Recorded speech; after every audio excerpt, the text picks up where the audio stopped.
and local news, community spotlights, hot topics, listener stories, cultural and historical discussions, environmental issues, fun and lighthearted topics, guest interviews. Cayman, basically anything you want to talk about, we are ready to listen. Here's your guest host, Charles Glidden.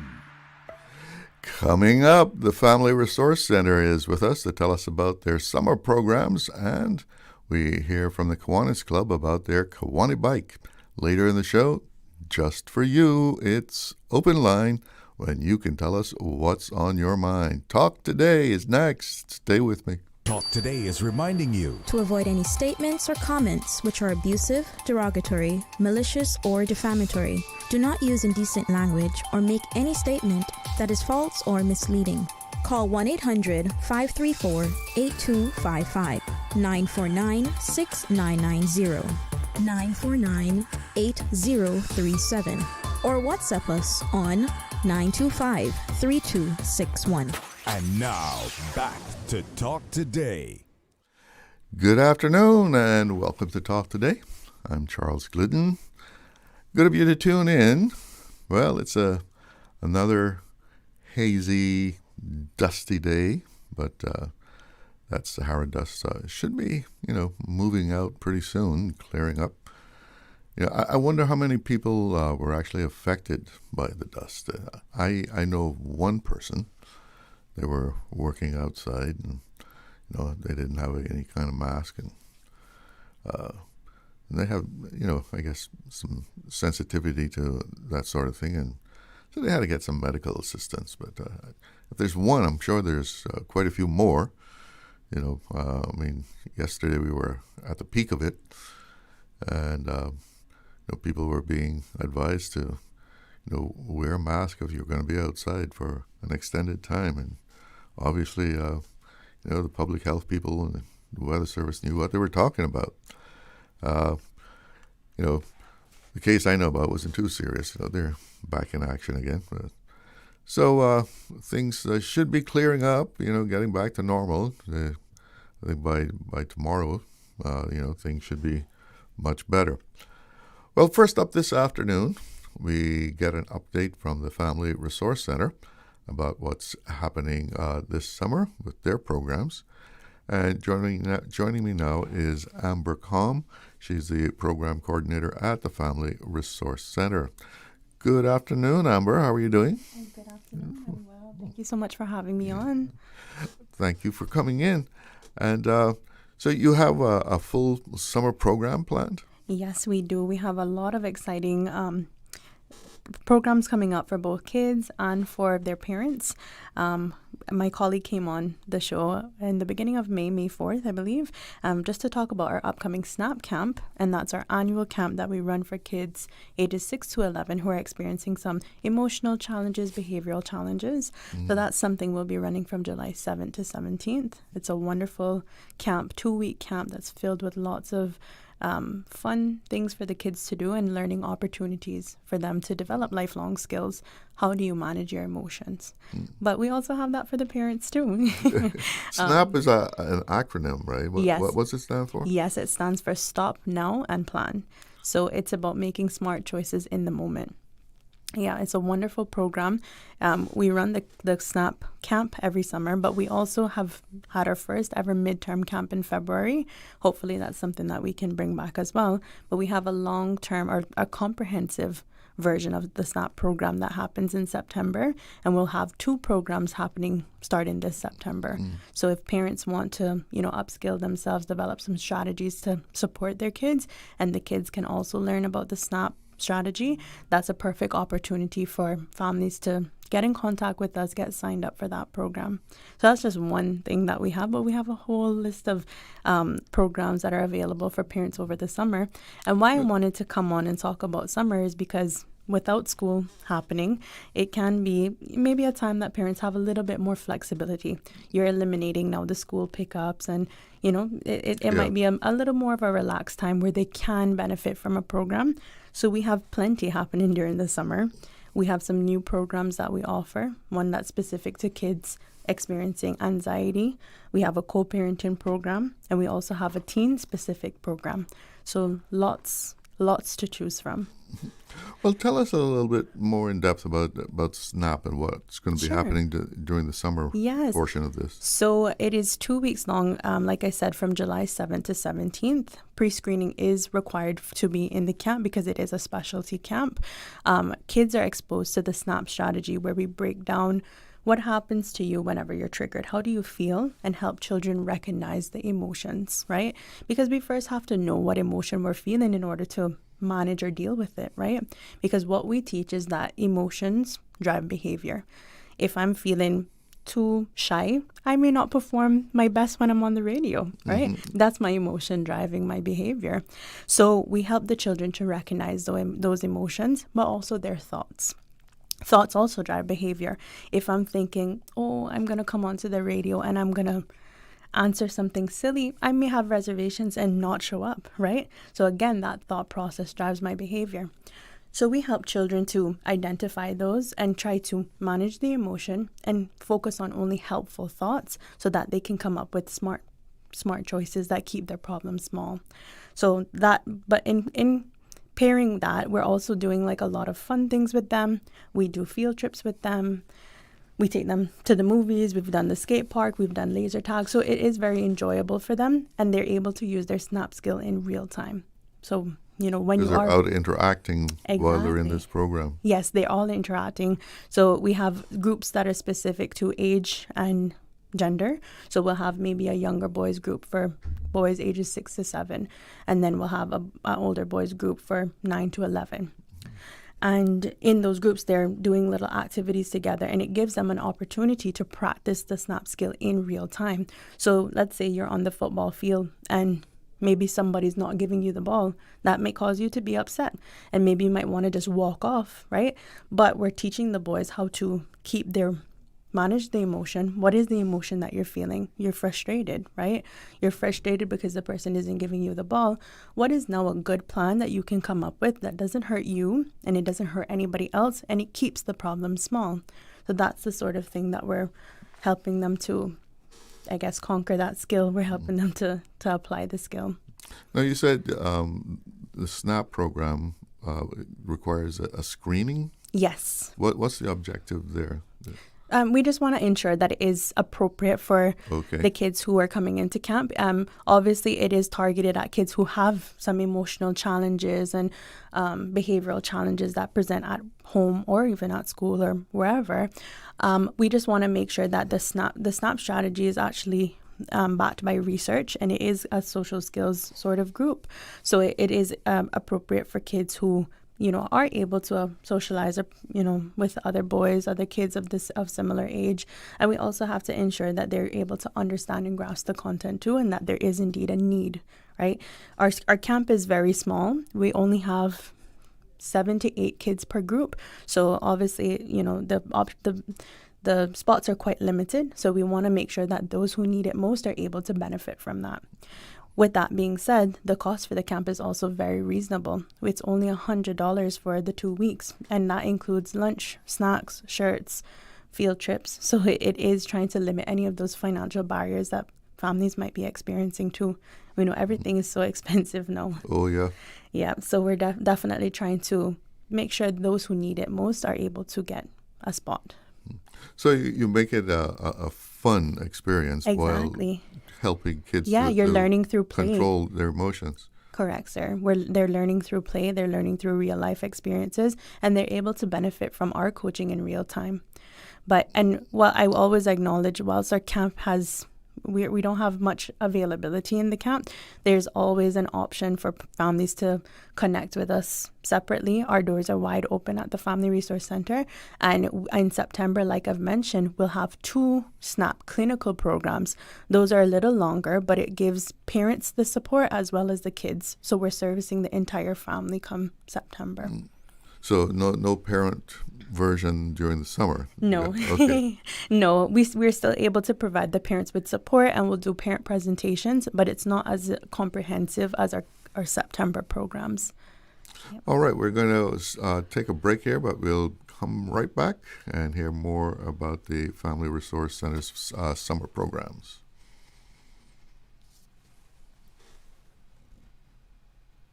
Here's a CUC storm tip. Avoid standing or playing in water near power lines after a storm. Nearby downed power lines could be energized and could cause serious injury or death. With CUC, you've got the power.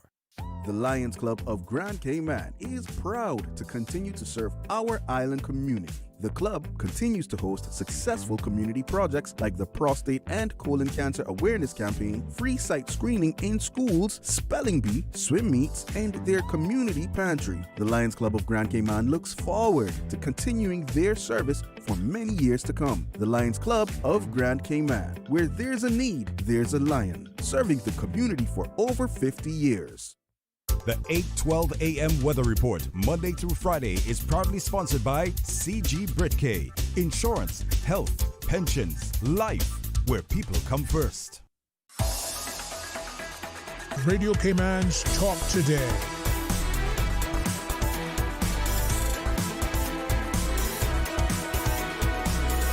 What is on your mind, Cayman?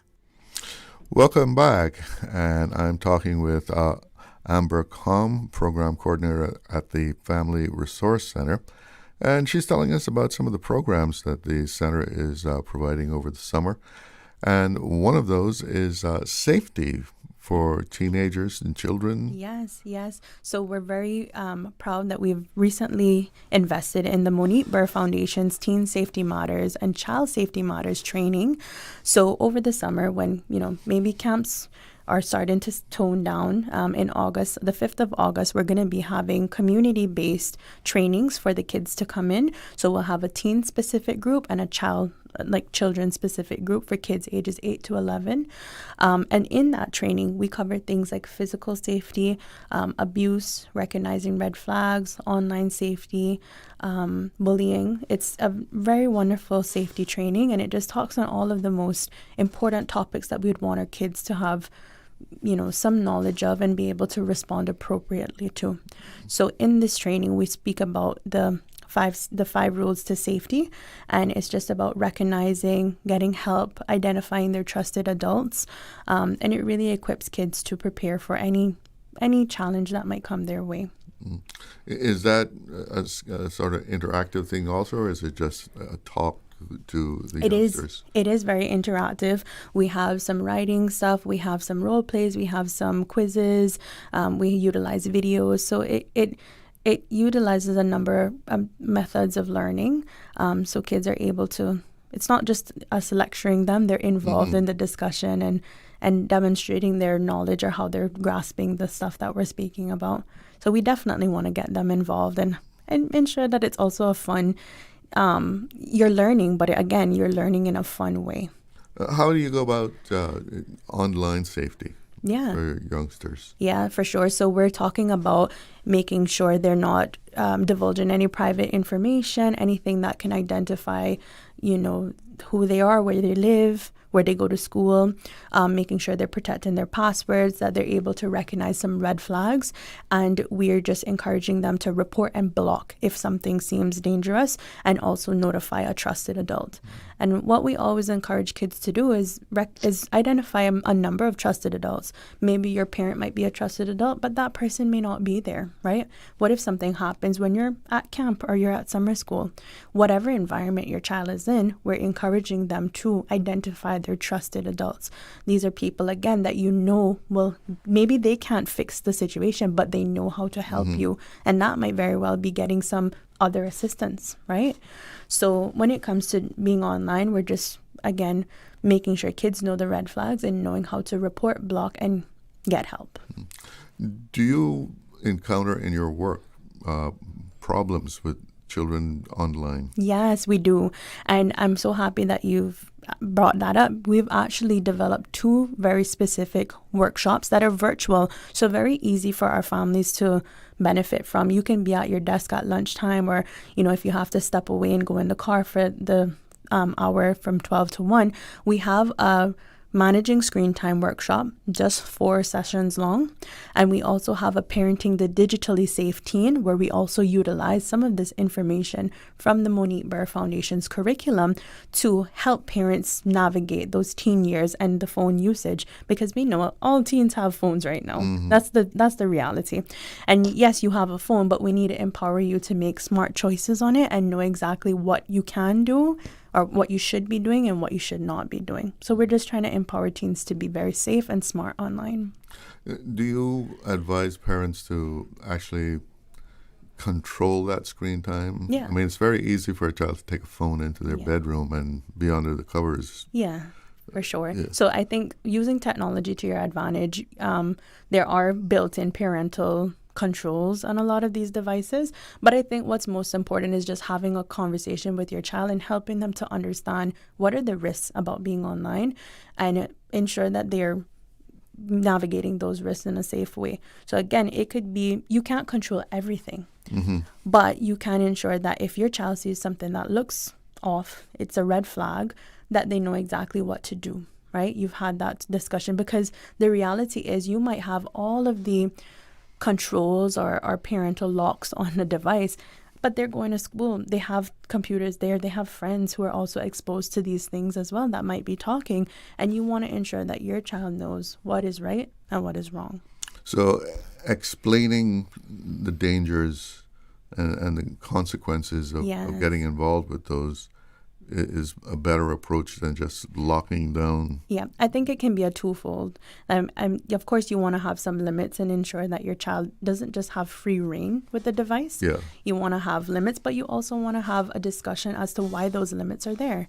So, there are certain websites that you're not allowed to go on because these websites are dangerous. They have things that kids should not be seeing or they shouldn't be doing on them, right? So if you ever come across this website, make sure that you block it. You come off right away and you let me know, right? So it complements what you're doing, your efforts, and your child also knowing that this is wrong. That's the golden standard for us. So you have some other things going on in the summer? Yes, we do. So we have our co-parenting program, which obviously helps persons navigating separation or divorce and help them to be child-centered with their decisions. That's going to be happening from August 12th to September 9th. We have a teen-specific program that helps parents to navigate those teen years. It can be a challenging time when they're experiencing all of those hormones, and they're trying to they're yearning for independence, but there still has to be some limits and boundaries in place.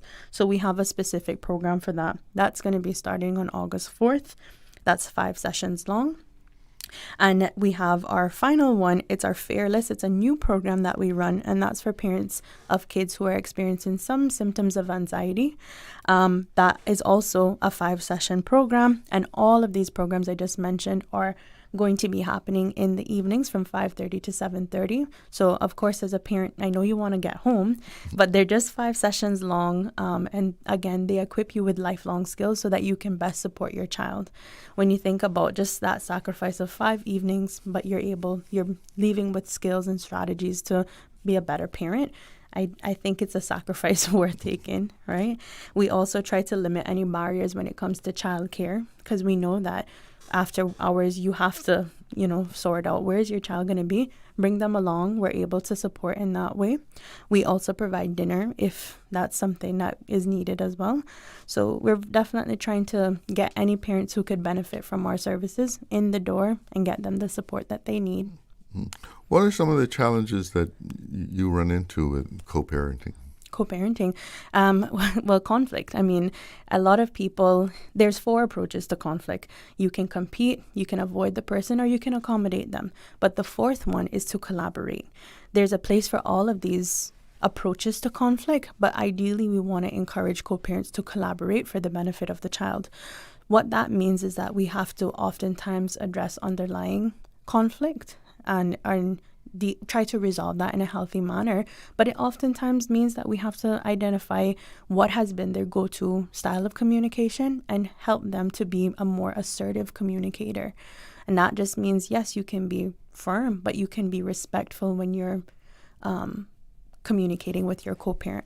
And what I tell people is that when you change your approach to co-parenting, you may not necessarily see a change today or tomorrow or in 1 week or in 1 month. Sometimes it takes that consistent approach to see a change 6 months, a year down the line.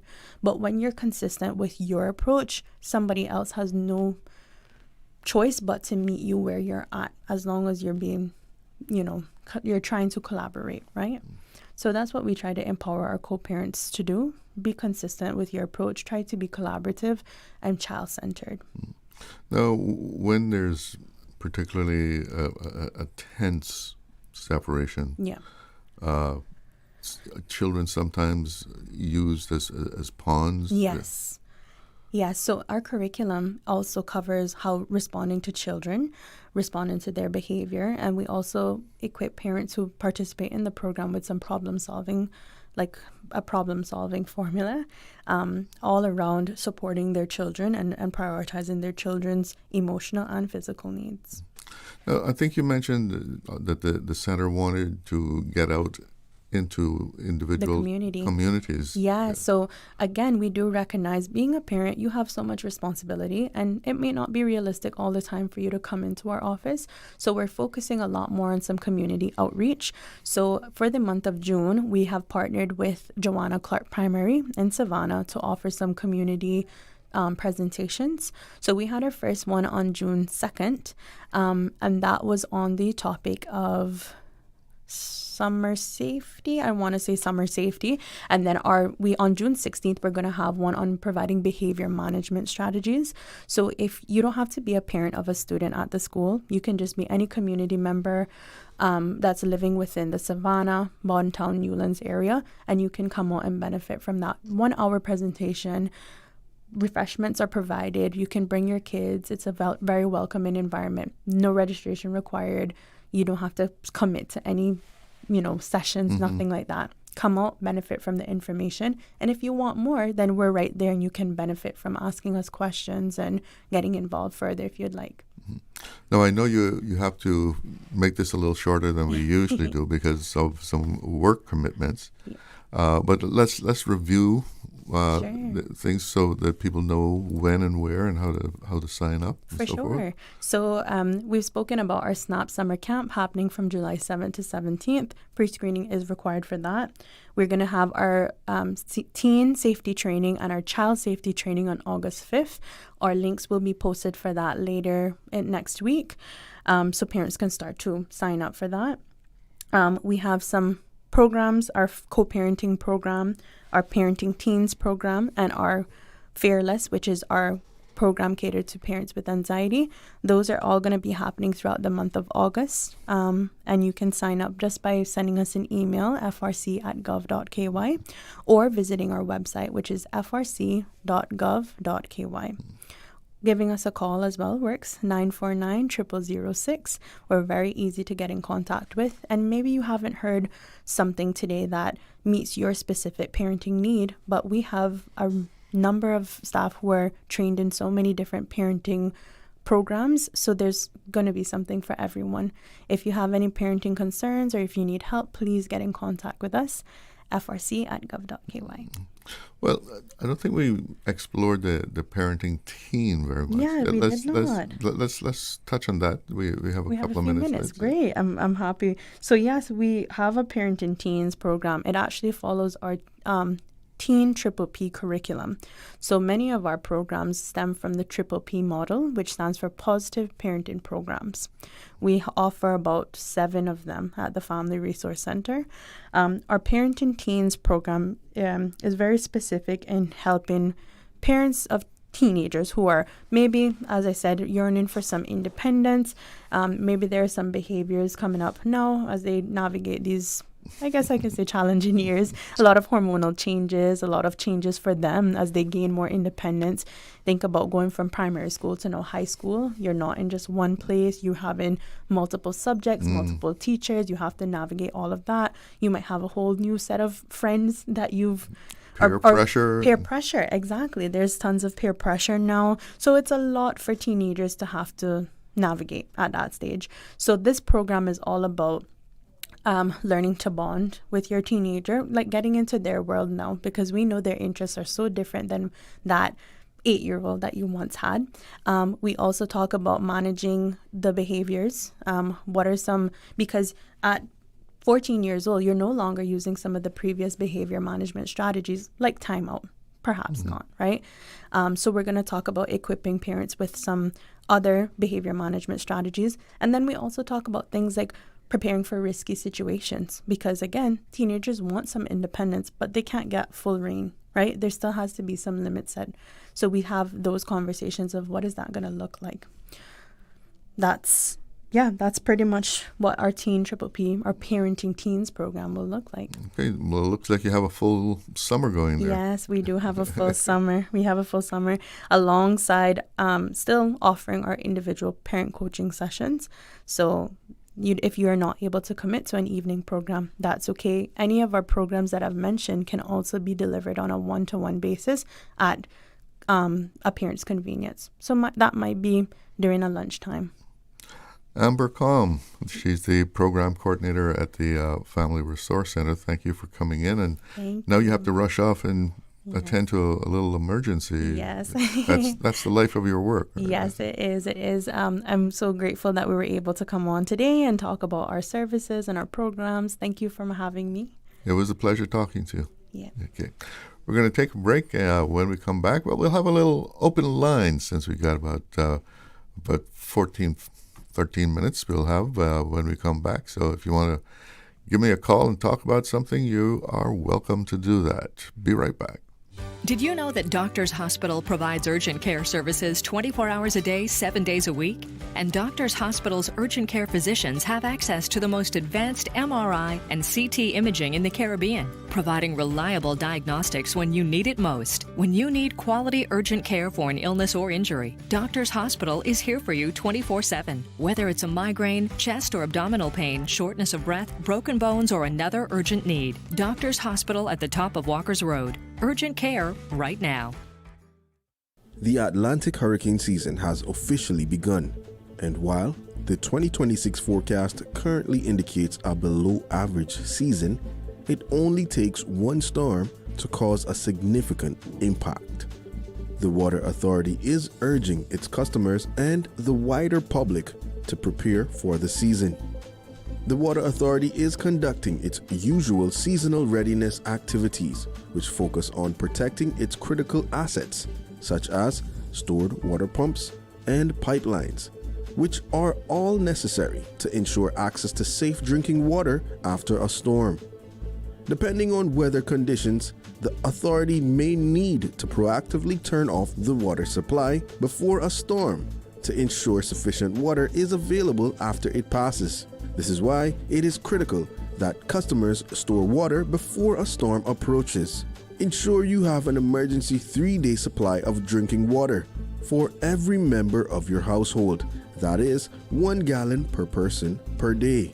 You should stock more water for vulnerable persons, including infants, pregnant, and nursing mothers, and the elderly, as well as for your pets. Additionally, you would store water for non-drinking purposes, such as sanitation. Throughout the hurricane season, the Water Authority will share important preparedness tips on its Facebook and Instagram pages to help you stay prepared.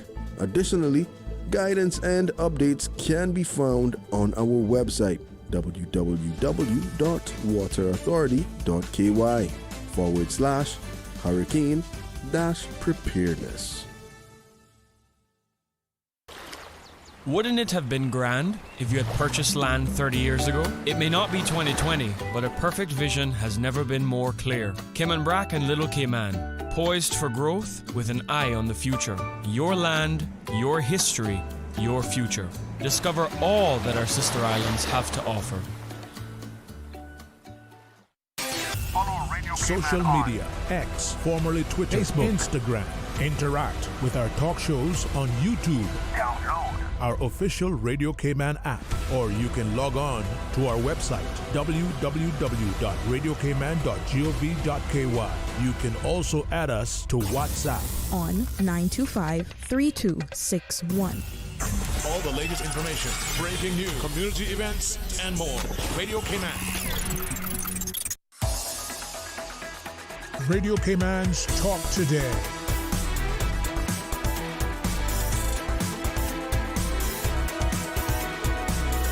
What is on your mind, Cayman? Welcome back. And that's the question for right now. What's on your mind? We got a little time before we go up to 1 o'clock. And if you want to give me a call, you're welcome to do so. The numbers are 1-800-534-8255. That is courtesy of Flo. You can also reach the show on 949-8037, 949-6990, or WhatsApp 925-3261. And as you just heard there, the Family Resource Center has quite a few programs laid out there for the summer for children, teaching them how to control their emotions and not let anger or just depressing feelings get the best of them, and take a moment to take a breath and say, how am I going to deal with this? And also keeping safe. That child safety is a major thing, even bigger than it ever was with the technology that we have. Children can wander into all sorts of areas online, and it's amazing how quickly children pick up how to use a phone and to navigate online. It's as if they're born just natively knowing how to do this. It's it truly is amazing. Sometimes it's like you listen to them talking, and it's like they were born to do it. But a lot of traps out there for young people online, and that's very important to educate them to the dangers of navigating online websites and so forth, and getting into chat groups, or people asking them questions about themselves and not realizing how much information they're giving away. So that's all part of life in the digital age. So what's happening around our neck of the woods here? What's happening on the Rock? I see, those little incidents at the landfill, another little fire up there. Apparently got that under control real quick. There's a fire on the north side of the landfill. The Department of Environmental Health identified that during a routine monitoring activity, and the DEH teams responded immediately and successfully extinguished the fire. But yet another, reminder of this is something that needs to be attended to. I know the government has said there's plans being put in place, but from all indicators, we don't have much time to do a lot of planning, because it has been said, I think, by the minister herself, if waste is deposited at the Georgetown landfill at the same rate as it is currently, well, we got until about 2030. And seems like more people are living in the Cayman Islands. Tourism is up. That means more people again. And people are real experts at producing, garbage, waste in general. We're great garbage producers, and maybe we don't even have until 2030 before the landfill is at capacity, because if the population is growing, tourism is booming. Cayman has become a very popular destination, and we all love that, because the tourists come, they spend money, and that's more money in circulation. But there's also, waste being produced. So do we really have, was it just over 4 years? Or is it less? But the Compass has been running a number of articles on infrastructure. And, the number of things that needs to be attended to.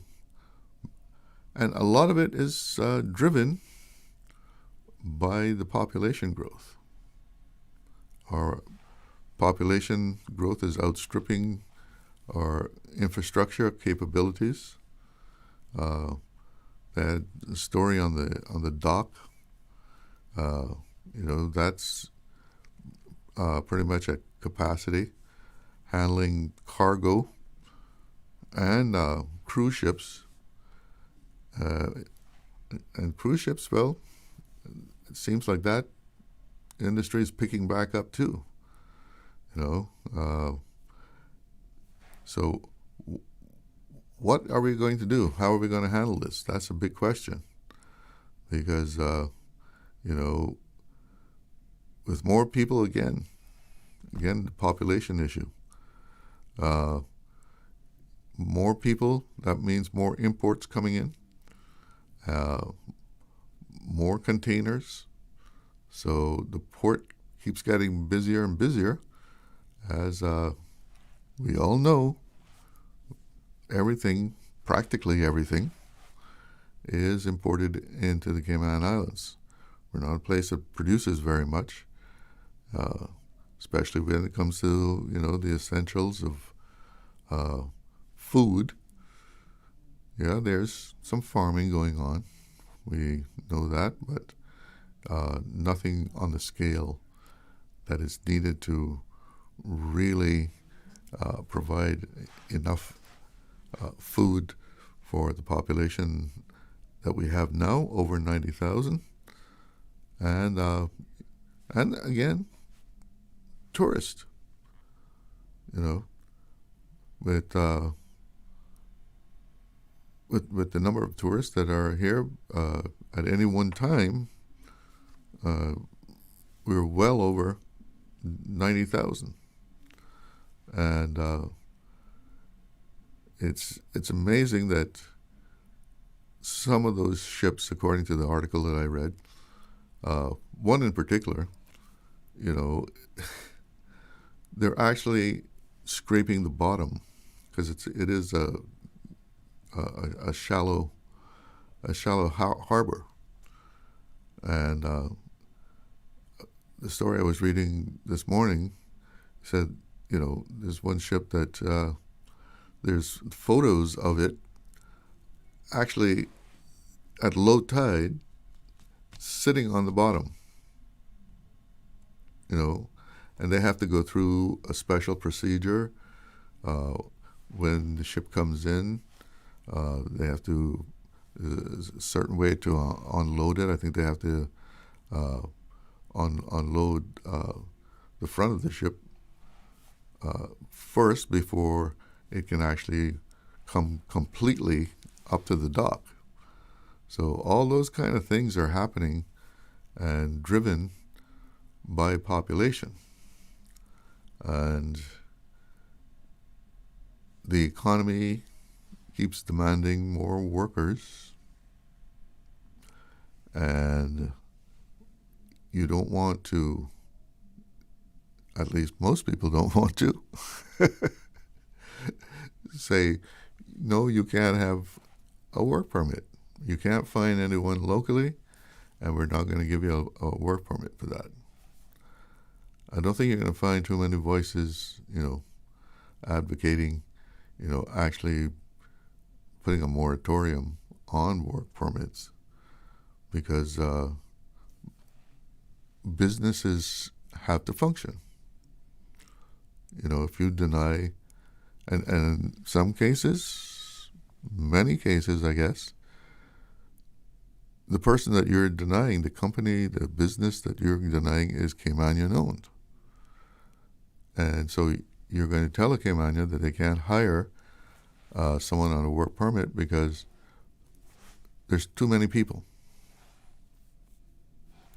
I don't think that would go over too well, at least not in the business community. It is 1 o'clock, so let's check in with the newsroom. Let's see what's making headlines.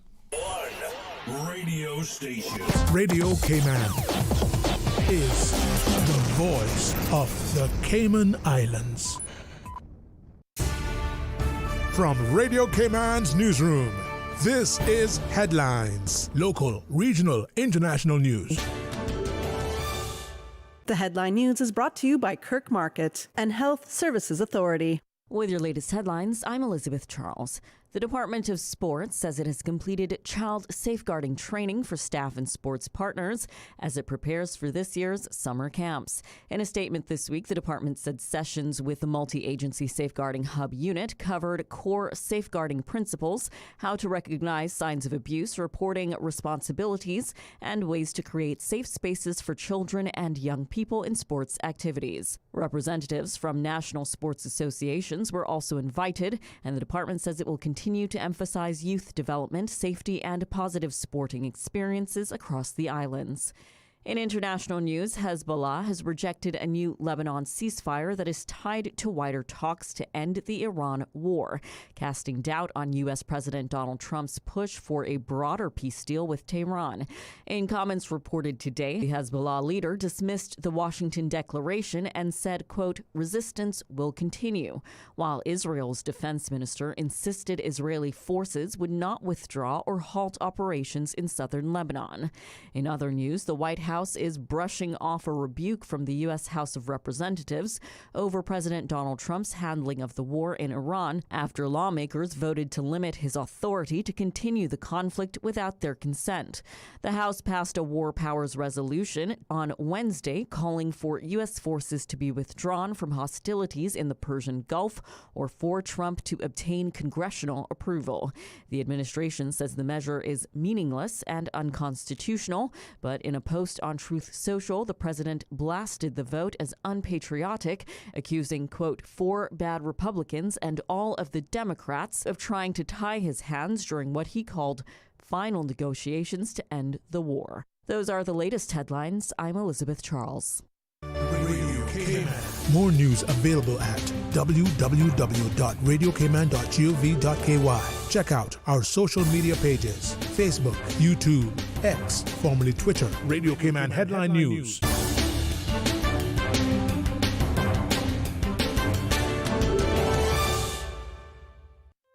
Looking for fresh, healthy food that's full of flavor?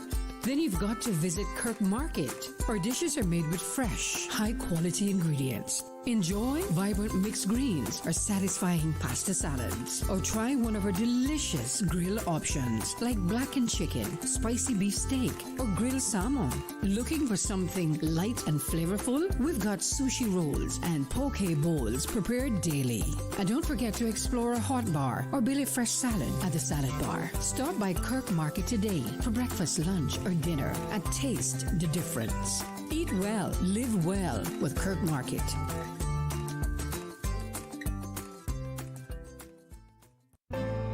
Your Cayman Islands Health Services Authority has been the national healthcare provider of the Cayman Islands for many generations. We have elevated our level of care to ensure you, our patients, have the best possible experience. We offer better access to care close to home with the most locations on all 3 islands, delivering a full range of primary, secondary, tertiary, and emergency care. HSA is a JCI accredited organization, and we are committed to caring for you. Radio Cayman is pleased to feature this special Sister Islands historical vignette brought to you by the Ministry of District Administration and Lands. Explore your history, explore your land, explore your Sister Islands.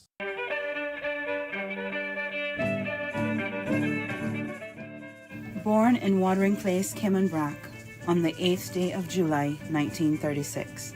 Captain Fred Elman Scott was the fifth child born to Nalio and Vera Scott. Captain Scott worked the seas for over 52 years, a career which saw him span the global currents. In 1953, he joined his first ship, the Beretta, a local cargo vessel, signing on as deck boy, working his way up to bosun. In 1955, he joined National Bulk Carriers, working his way up to able-bodied seaman. In 1959, he signed on the Ore Meteor to go to Marine School in New York, attaining a third mate's license. He joined the Bulk Petrel as third officer, where during one voyage he was solely responsible for using Morse lamp signaling to save a sister ship which had run aground. He continued to flourish and attained second mate, chief mate, master mariner, and radio operator licenses. In October of 1969, he took a job on oil exploration ships as a captain in Brazil. Captain Scott would later move from Brazil, where he spent the next 20 years piloting cruise ships and tankers in Grand Cayman.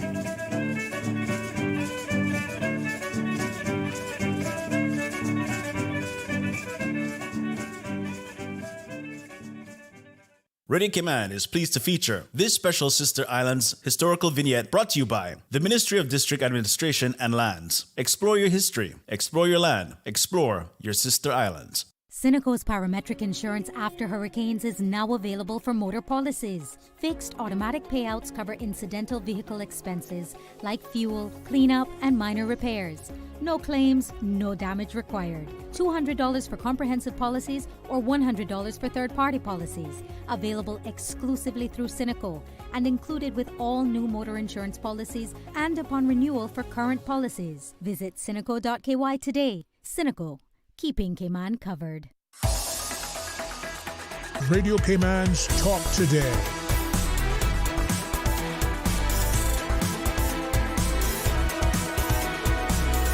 What is on your mind, Cayman? Welcome back, and taking a quick look at the weather. It's still a hazy afternoon. We're still under the dust alert. So, take the appropriate action there if you're sensitive to that Sahara dust. And let's see what the current conditions are here. In Georgetown, it is 89 degrees, but it's feeling like 100. So, yep, summer heat is on. And winds at about 7 knots out of the southeast. And let's see what the forecast for the rest of the day is like here. The forecast for tonight, cloudy skies with a 60% chance of scattered showers and isolated thunderstorms. Showers may become locally heavy at times. Temperatures will fall to the upper 70s. Winds will be easterly at 5 to 10 knots.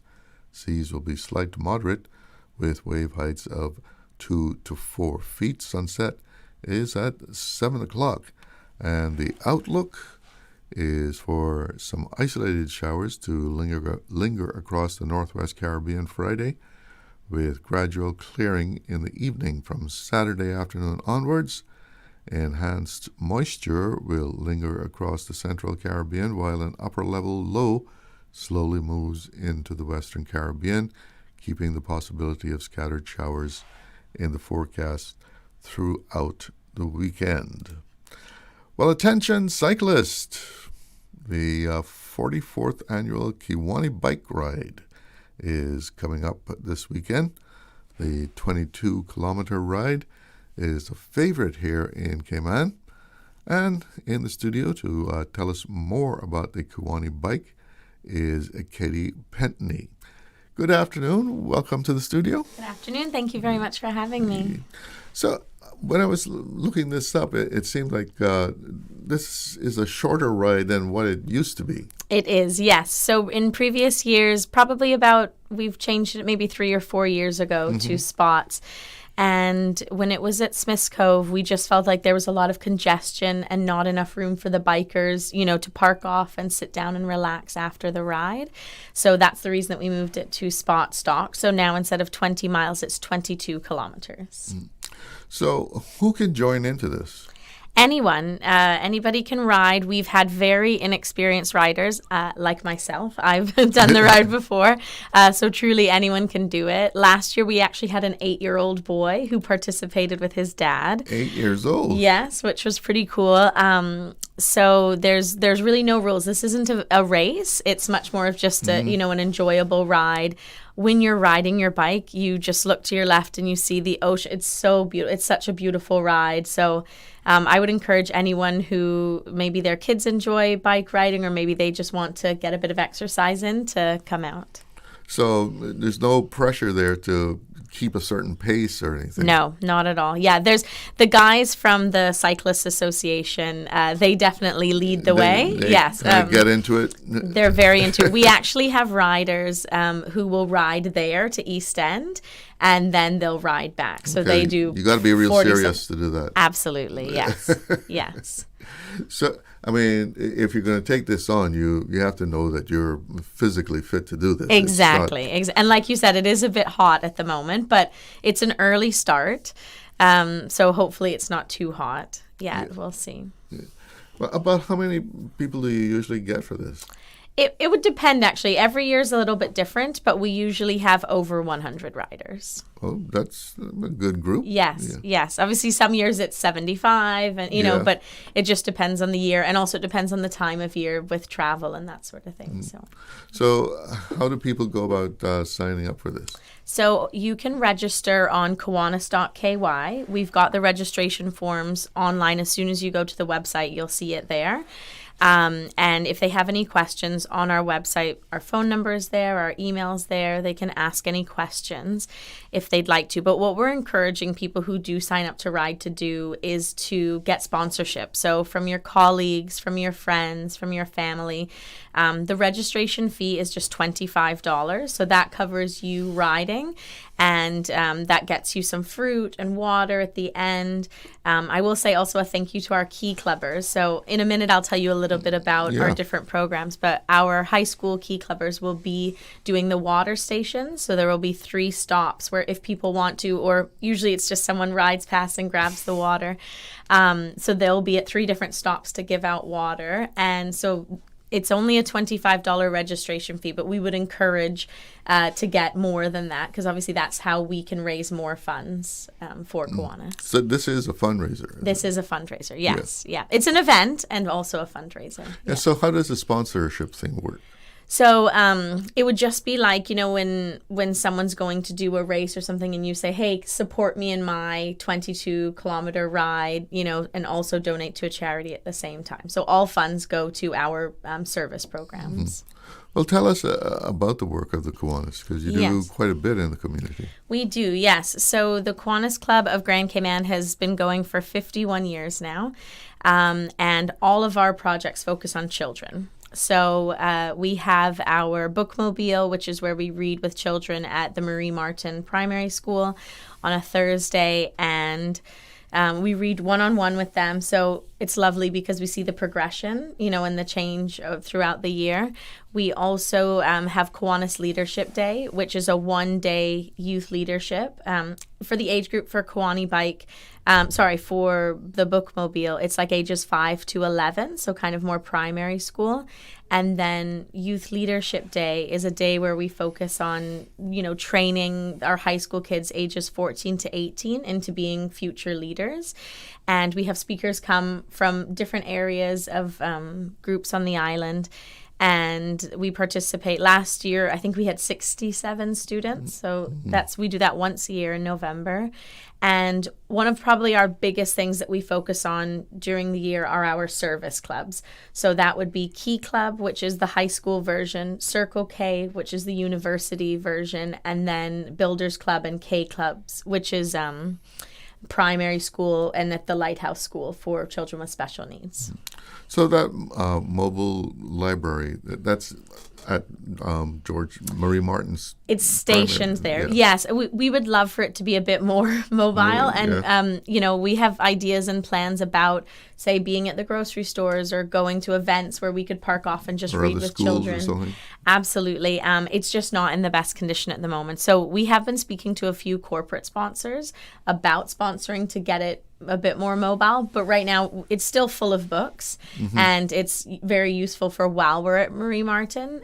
So it's going well, but there could be more that we could do for sure. So that would be a great leap forward if it we would could actually get it on the road. Absolutely. It's our incoming president starts on October 1st, and she said that's one of her goals for during her presidency is to get the bookmobile mobile again. Oh, that's great. Yes. That's great. Yes. Yeah.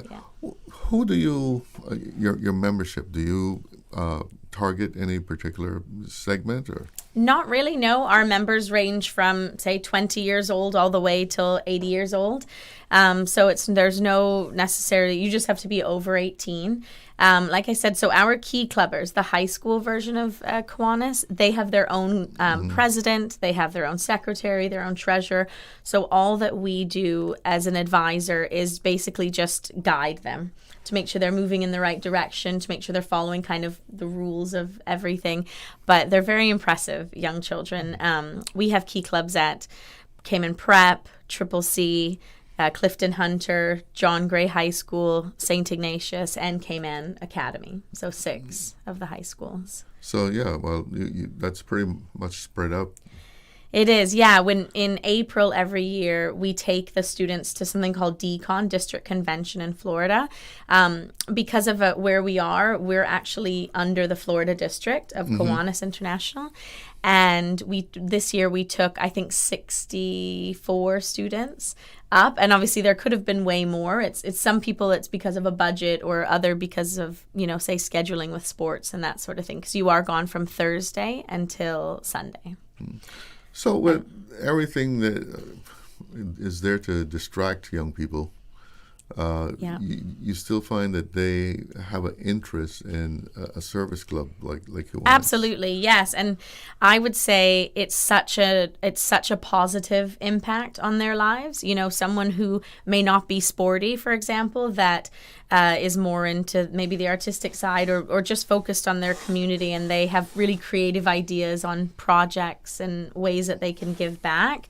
We have seen some really incredible lieutenant governors. So that's actually how I got involved in Kiwanis. So when I was at Triple C, and when in 2003, I joined Key Club.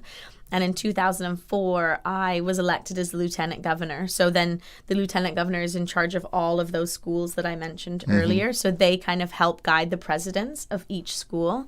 And our Kiwanis Club pays for them to go to training in Florida. So they learn like leadership training, public speaking. It's incredible. Yeah. Tell me a little bit more about that training. Yeah. So I think you go up 3 times a year.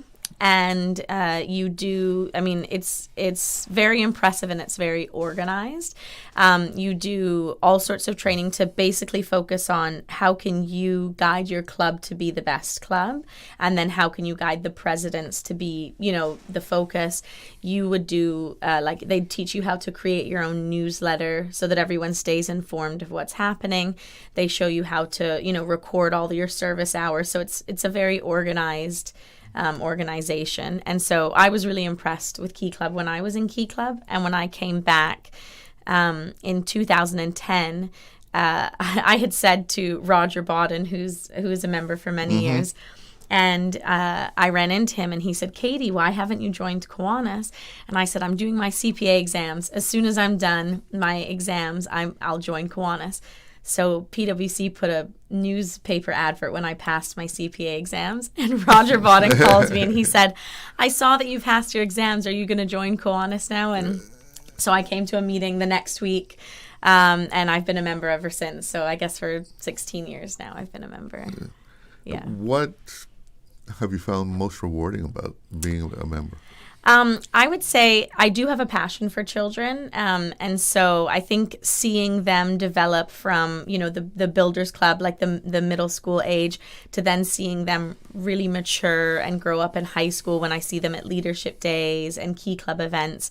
I'm impressed by that. And I still will run into kids sometimes and they'll say, oh, you're Miss Katie and you had a baby in this year and you brought the baby to Key Leader. And I'm like, that baby's 10 now, and so I think it's really rewarding just seeing the progress that Kiwanis and Key Club have made in these children's lives. And then also just being with other people who have a focus and a love for service.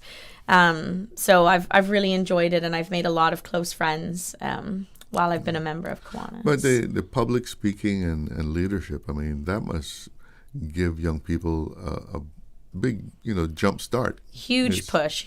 I would say that if I wouldn't have been lieutenant governor when I was 16 years old, that I probably wouldn't be the same person that I am today, like the way that I think, the way that I want to give back to my community, because I think being a part of Key Club just makes you realize life isn't just about playing and, video games and all the, like life, you need to have a purpose in life and find what drives you and gets you excited, like what makes you feel good. And one thing that makes me feel good is like giving back and, helping out where I can. So I think that Key Club really like instilled that in me in a really young age, and it has helped me. I'm 39 now, so for many years, yeah. You can't give away your age on the I know, yeah. 29, yeah. But the focus on children, yes. the young people, is that a Kiwanis international sort of policy? It is, yes, yeah. So it's all about children. Yeah. Yes. Well, you can't lose by helping out the focusing children. on our youth. Yeah, absolutely not. Absolutely not. But you also have something called Bring Up Grades. Yes, the BUG program. So that is something that we did in the middle schools. Right now, it's only happening at one of the schools, which it could grow. But basically, whenever children who enroll in the BUG program, whenever their grades go up, we throw them like an ice cream party. We give them bug labeled pencils and, kind of like as a reward. So you would do it at the end of each term. So if they brought up their grades, so whatever they got in their first term, if in their second term it went up, then they would get rewarded with an ice cream party or something like that. So it's just a way to encourage them to do better and to... And they respond to this. Yes, yeah. Who doesn't love an ice cream party, right? Yeah. So it's good, yeah. About... How many members do you have? Right now we have probably about close to 60 members of our Kiwanis Club of Grand Cayman. And of that, as you know, with any club, some are more active than others. Right. Some focus on, say, like a specific event. Like they'll say, oh, I'm all about Santa landing, which I haven't spoken about yet. But at Christmas, we do on the first Saturday in December, we do a free day for families where one of our Kiwani, or the real Santa from the North Pole, comes down and gives the kids a book. And we have a free day, so they get they get snow cones, cotton candy, hot dogs, juice, water. We have face painting, bouncy castles. It's just like a really fun family day at Airport Park. And so we do that every year. And so there are some members who say, okay, I'm so busy, but on Santa Landing, I'll be there from the setup to breakdown. So, it just depends. We all have different schedules and different lives. So we have people who we see a lot, and then we have some who we just see at specific events. So, I mean, what would you say to someone who may be considering, joining a service club? I would say, join Kiwanis? Yeah, I would say that you should. One thing that I think is good about our club is that we're very flexible. You don't have to come to every single meeting. You don't have to come to every single project. We understand that we all have busy schedules, so whenever you can make it, come on out. And I think that once they would start coming out to events, that they would feel a passion and probably say, I think I want to go and help with that again, especially like with our bookmobile. People really love being able to go every week, where some of our events are like once a year. Bookmobile and Key Club, they have meetings once a week. So you get to go back and see that progression in the children. So I would say, why not, right? What have you got to lose, right? We should all give back in some way. So, yeah. So the race is not the race. Yes. The ride. The ride, exactly. Yeah. Yeah. When is that going to take place now again? So the bike-a-thon is on Sunday, the 7th of June. And I guess I can talk a bit about like the ride day logistics. Yeah, sure. So you would drop your bike off to Spot Stock between 5:30 and 6 a.m. And then we have buses that you would catch. So Majestic Tours has donated a bus for the riders to ride in. And Lemmy's Trucking has donated a bus for everyone to put their bikes into. That way they don't have to ride there and ride back. We would bring them there in the bus. So they would leave by 6 o'clock. And then the race begins at 7 a.m. And you would cycle back to Spot Stock. Now, how can the community help Kiwanis? So many ways. You could, if you went onto our website, which is kiwanis.ky, you could say how to help. You could click on how to help, and you could make a one-time donation online using like caymangiftcertificates.com. You could choose to make an annual donation or a monthly donation. Our CNB account details are online as well, so they could make a donation and they could say, towards Kiwani Bike or specifically for Bookmobile or Santa Landing. If obviously someone gives us funds and it's earmarked for a specific project, then we only use it for that project. Otherwise, it could go to any of our projects. Mm-hmm. So, but maybe you could encourage someone at your work who likes to ride a bike to participate, and then you could sponsor them if you wanted to help out in that way. So, if people just want to sponsor, they can just go to the website, or if they know someone that's participating? Either one. So you could go to the website and either shoot us an email and say, hey, I'm not able to participate, or I don't know someone participating, but I'd like to donate $100, and we would give them the details on how to do that. So either an email like info@kiwanis.ky, or they could call us at 916-8664, or they can just visit the website and click on the how to donate. So when everyone reaches Spots Dock from the blowholes, anything happening there? Yes. So when everyone gets back, we'll have fruit, snack bars, water, music, and everyone will gather together, and we have a few raffle prizes. So everyone who registers will get a raffle ticket, and then we have a few gift certificates that they could win. And anyone who gets over $100 in sponsorship is entered to win a gift certificate to Uncle Bill's. So that's another one of our sponsors. And it couldn't just be your $25 registration fee. So you'd have to have over $100. Then everyone who's over 100 is entered to win an Uncle Bill's gift certificate, so they could purchase a bike if they would like to. Uncle Bill's used to donate the physical bike, and then we realized over the years that you wouldn't ride the same bike that I would, or that a 12-year-old would. So then Uncle Bill said, why don't we do a gift certificate instead? And so select your bike. Exactly. Then you get to go and pick your bike. So that's our main prize. So Uncle Bill's is our main sponsor for raffle prizes. But then you can win other prizes, to restaurants and that sort of thing. So we definitely encourage people to stay afterwards and socialize and enjoy and hopefully win a prize. Mm-hmm. When you become a member, I mean, you said the club is very flexible. Yes. But just talk a little bit to what you're committing yourself to. So the expectations. Sure. So I would say when you choose to join a service club, the expectation would be that you go to a meeting at least, say, once a month. We do meetings on a Wednesday at lunchtime on the first Wednesday of the month, and then we do it in the evening at 6 p.m. on the third Wednesday. So some people it works really well at lunchtime, if they have a family, and then other people it works better at night if they're busy at work and they can't make lunch. So we would expect them to come, hopefully, say, to one of those meetings.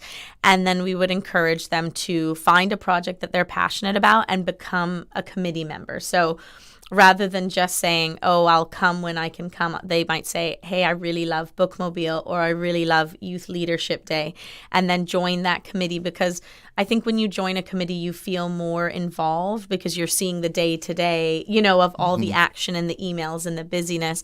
Whereas when you're just a member, you don't see all of the behind-the-scenes work. So I would encourage them to pick which project or projects they feel a passion about and join one of the committees so that they could help specifically with that project. Okay, so Sunday morning. Yes. You got to get up real early. Yes, early start. Yeah, so we would encourage to drop your bike to spot stock between 5:30 and 6 a.m., closer to 5:30 to 5:45. And then the bus will take you at 6 a.m., drive you to the blowholes, and then you would ride your bike from the blowholes to spot stock. The actual ride starts? At 7 a.m. sharp. 7? Yes, 7 a.m. So it's a nice, easy ride down the coastline. Yes, and, it's really beautiful, honestly. I would really encourage people to get out there if they haven't done it before, or if they've done it many times, come back again. Do you get a lot of families participating? Not loads. I would say last year there were 3 kids who did it. And like I said, the youngest was 8. It's usually more like some teenagers who would do it with their dads, which we love to see because, you know, exercise with your family is a great thing. Sure. Yeah. You get out there and pedal away. Yes, yes, yeah. Absolutely. All right, so they can register on the website. Right? On the website, so Kiwanis.ky, they can find all of the information there. All right, Katie Pentney, thank you so much for coming in and updating us on Kiwani Bike. Perfect, thank happening you. Sunday morning. Thank you very much. We're going to take a break. We'll be right back, and it's open line from here on out, so pick up the phone. Let's hear you express yourself. Accidents and illnesses can strike without warning. Ouch! When it comes to urgent care, every second counts. At Doctors Hospital, we have a dedicated team of experienced doctors and nursing staff available to you 24 hours a day, 7 days a week. Don't waste time in an overcrowded emergency room when you need urgent care. Whether it's a broken bone, a severe infection, or a sudden illness, trust in Doctors Hospital's unwavering dedication to providing the best immediate care. For complete urgent care when you need it the most, choose Doctors Hospital, located in Georgetown, 16 Middle Road. Did you know there are over 100 Adventist-owned businesses right here in the Cayman Islands? Adventist entrepreneurs are making a powerful impact across Cayman. Join us on Sunday, June 28th at 2 p.m. at the Lion Center, Grand Cayman for the ASI Cayman Business and Career Expo.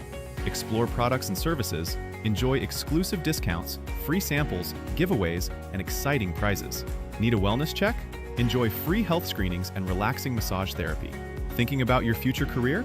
Young people, students, and job seekers, whether you're looking to grow your business, plan your future, network with professionals, or simply enjoy a great community event, this is the place to be. Admission is absolutely free. The ASI Cayman Business and Career Expo. Showcase, connect, succeed. Sunday, June 28th, 2 p.m. at the Lion Center. For more information, visit asicayman.interamerica.org. Explore your history. Explore your land. Explore your sister islands. The ultimate staycation experience. Your culture, your freedom. The land that time forgot isn't gone. It's your sister islands. Discover all that our sister islands have to offer. The best foundation you can wear is glowing, healthy skin. The offices of dermatologist Dr. Wayne Porter specialize in enhancing your skin's well-being. Whether you're seeking advanced skincare, including any skin cancers, Botox, filler, cosmetic skin enhancements, or simply looking to reduce wrinkles, Dr. Porter offers a full-service dermatology and dermatological surgery practice. For more information, email drportercayman@gmail.com or call 946-9020.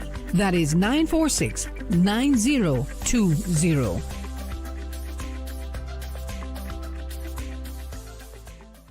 The 25th Annual Talent Exposition of the Arts, Hope is Here. Presented by the New Self-Help Foundation, Sunday, June 28th at the Hawkwheel Theatre. Awesome performances by Rico Rolando, Erica Asai, actress Caitlin Tyson, Dequan Smith, UCCI Dance Company, Radiance Dance Studio, Center Point Limited, John Gray Kitchen Band, and Starlight Elite Strings, Michelle T, and more. Tickets cost $15 CI prepaid or $20 at the gate, and available from the #1 shoe shop and Winner's Circle Sports. Talent Exposition of the Arts, Hope, hosted by Anika Jefferson and Lloyd Parker. June 28th at the Hawkwheel Theatre. Gates open at 5 p.m. Show starts at 6 p.m. Part proceeds from this event to benefit the Pines Retirement Home.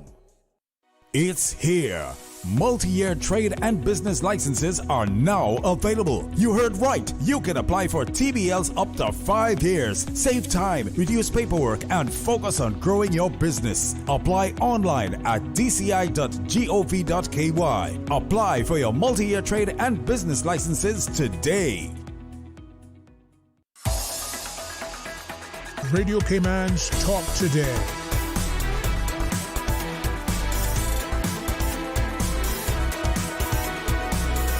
What is on your mind, Cayman? It's your time. Yep. Open line is here for the rest of the show. We've got about a little under an hour before I have to say goodbye, but we can talk about just about anything that is on your mind. So it's open line from here on out, and those numbers that you can call us on: 1-800-534-8255. That is courtesy of Flo. And other numbers to call on: 949-8037, 949-6990, and WhatsApp 925-3261. You can send us a message or give us a call. And so what are we going to talk about? Yeah, there's another fire, a small one, at the Georgetown landfill. But nonetheless, it was a fire. And, as I was talking about earlier, this is one of the things on the to-do list that needs to be taken care of, and taken care of in quick time. So what we're going to come up with remains to be seen. There's over the years, there's been all sorts of ideas, none of which came to fruition, whether it was money or, the incoming regime didn't like what the other regime had planned. But then of a lot of things put on the drawing board, as far as what to do as far as our landfill. At one time, there was the plan to move it out, and we were going to put it out in Bodden Town, and that was supposed to be a very modern landfill, all lined and so forth. There's been waste to energy that was, looked like it was going to happen, and then it didn't. So time has come. The time has come to, take the matter in hand and do something about it. And there's a number of things as far as our infrastructure that needs to be done. We have a caller on the line. Good afternoon. You're on the air with Talk Today. Afternoon to you, Charles. Hi, how are you? Just fine, sir. Can't complain from an old man. Tired cliche now. I was wonderful listening to that young lady a while ago, the Kiwanis, and so important that there's so many things for young people to get involved in here. So we can't say there's a lack of things. Really. I've never believed in that. And over the years, much more has been happening here, and so many people are so interested in sacrificing your time and so forth. That's wonderful.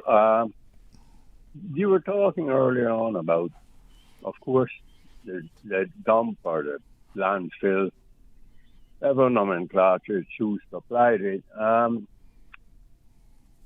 That, there's another fire. And these things often happen, even in the most modern landfills. You do get fires now and then.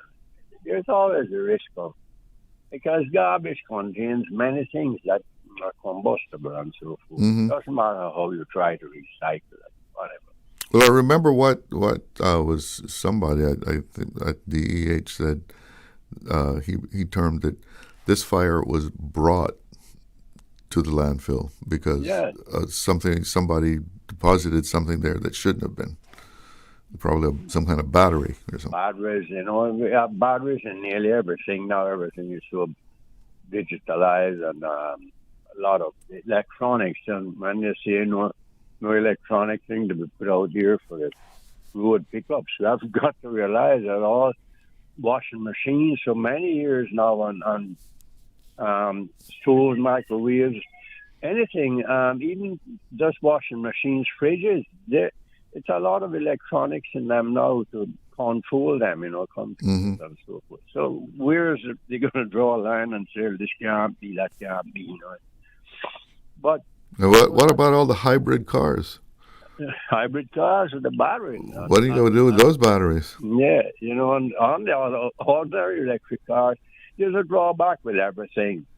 What I'd like to do about it, just for one minute, is the dock.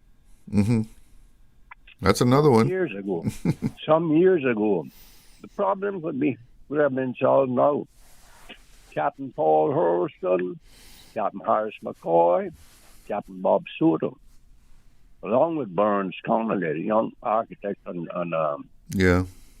they had designed, and they came on TV with it, radio, and talked about it, a perfect, or close to the most perfect system we could have had, an all-weather port, because it could be operated in the northwest, which is the main problem in town, as we know. And it would have been out at Red Bay, and it was a 3,000-foot square, 3,000 out on two sides and across, running north to south, east to west, and then out into the sea, 3,000 feet. So the land, of course, would be the fourth perimeter. And a perfect thing for all weather. Very little dredging, or what dredging would have to be done. They were going to use the fill. It could be used for the runway extension, which was planned, and so forth. And if not, there are many, many things ongoing where the fill can be used, if that has been shelved. As I spoke to Captain Bobby, late Captain Bob Soda, not long before he passed away at all, and he said to me, ran into him there at Savannah Foster's, and he said Red Bay's dead. It's a perfect place, and who would know more about our shores and our reefs and stuff than Captain Bob? He said it's dead.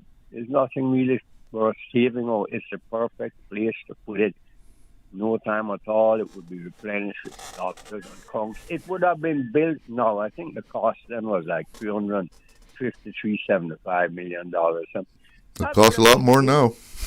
Yeah, and it would have been built. It would have been paid off by now. We've spent more than that doing many things, and we're going to have to do it. It's not a matter of we're going to have to build something or extend something seriously there. As we know, the ships are 10 times bigger. We're doing more than 10 times the amount of cargo. That's a very, very conservative estimate, I believe.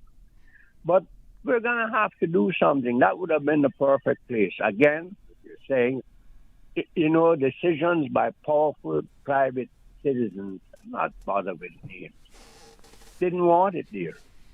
And that's it. And opposed it. And this is the thing that happens with us. And they get one political party in or one government in doing something, then another government says no. Everybody wants to be the one to say, well, I did this, I did that. We understand that's politics worldwide, but in little countries, Caribbean countries, it's very personal. Politics is very personal. I've seen it for years, and I won't take that back. And it's personality. The issues are all the same. We know that with all the manifestos. It's just a matter of juggling around words and stuff like that. But it's just a matter of putting politics first sometimes, or putting your personal grievances with people first instead of thinking what would have benefited. And to my mind, that would have been the perfect thing. It would have been finished now, a couple of years now, if we look at the timeline. And that would have taken 3 years, that estimated to build them and take hurricanes out, which really none passed through of any significance in that time at all. And this is it. This is what happens to us, and we pay a price for this delay. Pay a price for this delay. We've got to understand that what's in Georgetown, it just isn't adequate anymore.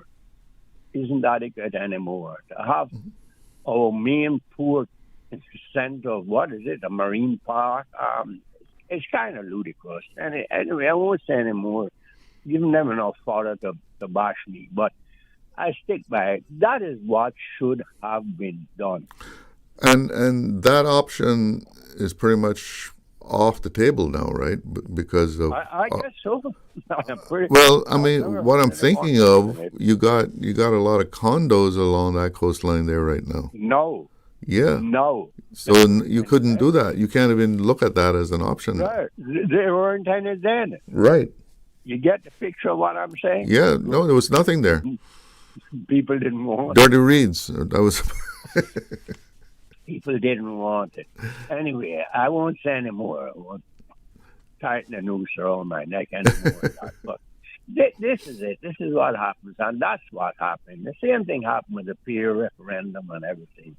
90% of it was strictly politics, as far as I'm concerned. 10% had ecological idea, marine environment behind it, and so forth. And I know the folks who had that in mind, and I wish them well and all that. But in reality, as we saw with building things and going forward, you're either going to go forward with what we have now, because we're on a sort of great runaway train. I remember one premier leader of government business put it, and it's difficult to stop it. This business of the financial world is powerful. There's billions and trillions of dollars there, and it will go the way they want. People have bought land, and they're going to do with it what they paid for to do with it, because they didn't steal the land and so forth. We've got to understand this is what obtained. It might be what you want, might be what I want, but that's no longer relevant. This runaway train is going on. It's difficult to stop. Yeah, I think only the natural economic cycles will, be the one that be the thing that puts any kind of brakes on. But there's plenty of money rolling in here. There is. Hundreds of billions rolling in. And people know it now. It's not like the days of that Anna Martin song, what is it again? Secret Conference Time. That famous Delbert song. Yeah. And that's how it was, Secret Conference. Now it's all done, digitally and so forth, and electronics. You no longer have to run out with suitcases of money to get it back into the States to make their investments pay and all of that. Anyhow, Mickey, I gotta take a break. Take care. God bless. Good to hear from you. Caller on the line, hang in there for me. Be right back. Did you know that Doctors Hospital provides urgent care services 24 hours a day, 7 days a week? And Doctors Hospital's urgent care physicians have access to the most advanced MRI and CT imaging in the Caribbean, providing reliable diagnostics when you need it most. When you need quality urgent care for an illness or injury, Doctors Hospital is here for you 24/7. Whether it's a migraine, chest or abdominal pain, shortness of breath, broken bones, or another urgent need, Doctors Hospital at the top of Walker's Road. Urgent care right now. This is an important announcement for all 1986 Cayman Islands High School graduates. It's time for your 40th reunion. We're throwing it back Saturday, 13th June, 6:30 p.m. at Georgetown Yacht Club. Tickets $65 available at Luxurious Nail Salon, Prodigy Jewelry, Reflections Shedden Road, and Jose's Rubis. Or call 926-1032. The CIHS class of 86. Time to go back, way back to the 80s. Saturday, June 13th at the Georgetown Yacht Club. Calling Caymanians. The Royal Cayman Islands Police Service is hiring local recruits. Are you interested in serving your community on the front line? Apply now to join our ranks in service to the Cayman Islands. As a police officer, you make a difference. Be a part of a team and experience a job where no two shifts are the same. The deadline for applications is Sunday, June 14th at midnight. Visit rcips.ky to apply now and start your journey with the Royal Cayman Islands Police Service. For the Health of It, heard on Wednesdays at 7 p.m. and repeated on Saturdays at 9:30 a.m. Brought to you by UHealth International, University of Miami Health System. International patients go to UHealth International for consultations with renowned physicians, advanced treatment technologies, leading-edge medical therapies, and state-of-the-art surgical procedures. Whatever your particular reason for going to UHealth International, you will receive customized medical care delivered within a compassionate, multicultural setting. The care you need when you need it. Hey Cayman, this is DJ Lynn. Catch me live weekdays from 7 till 10 a.m. on the Morning Breeze, our sister station, Breeze 105.3 FM. We're waking you up with the best adult contemporary hits with the 70s, 80s, 90s, and much more. So start your morning the Cayman way with me, DJ Lynn, on the Morning Breeze. Radio Cayman's Talk Today.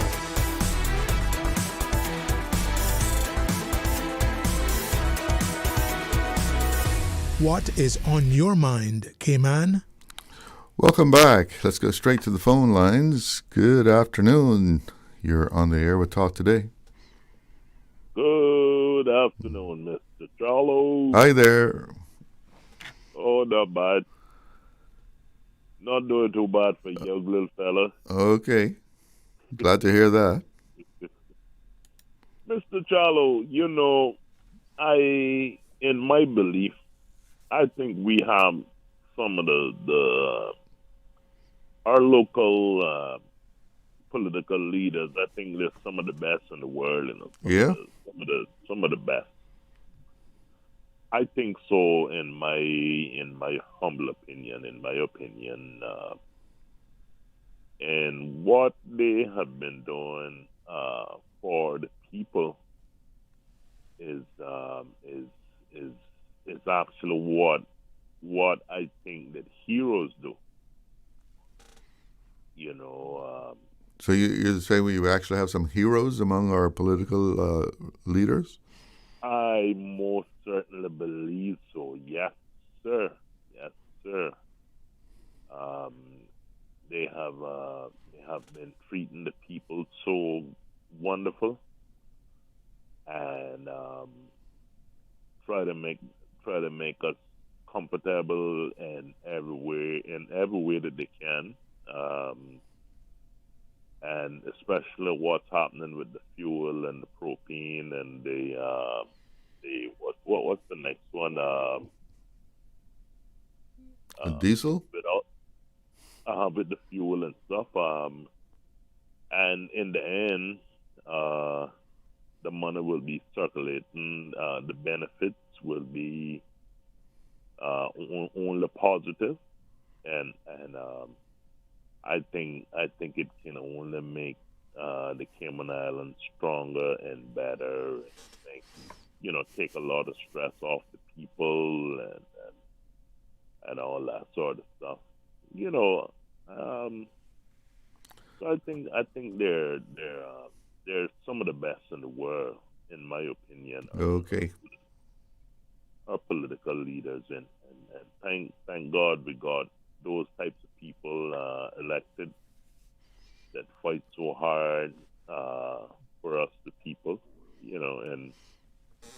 and our premier, he's been working so hard. Well, I got to speak well of him as well. He fights pretty hard for the people as well as many other members in Parliament. And in my opinion, they're the new age heroes of the Cayman Islands. All right. Only a poet could put it that way. Yeah. All right. Well, you take care. Okay, sir. Have a good afternoon. Okay, you too, sir. Yes, only a poet could put it like that. And speaking of the premier, he's got this initiative going now with this what's it, Cayman Forward, and some controversy over that. That's supposed to be, like a gathering of minds to exchange ideas on Cayman going forward. The objectives aligning the natural and built environment is intended to bring together stakeholders from government, industry, and the community to increase collaboration, identify solutions, and inform policy on the current conflict between development and conservation. And they're supposed to be independent arbitrators from the UK. Sounds like a good thing. Some people are having problems with it being a closed-door session. The opposition has voiced their objection to it being closed-door. I guess so.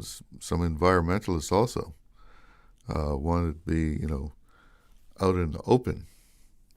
What do you think? I know one thing about, when you have these sort of sessions that where people are putting forth their ideas and, there's a exchange, maybe some debate on it. Sometimes when these things are done privately, you get more done. There's more free flow of information, and also with no press, no cameras present, no audience. You don't get into any kind of showboating. You know what I mean? Somebody tries to, get up and take the stage, take the center stage and showboat, or try to put someone in a corner just to, please the audience, to show what they can do. That they can put someone on the spot and say, yeah, but you can't answer my question, or my argument is better than yours, instead of having a real exchange. When things are done in private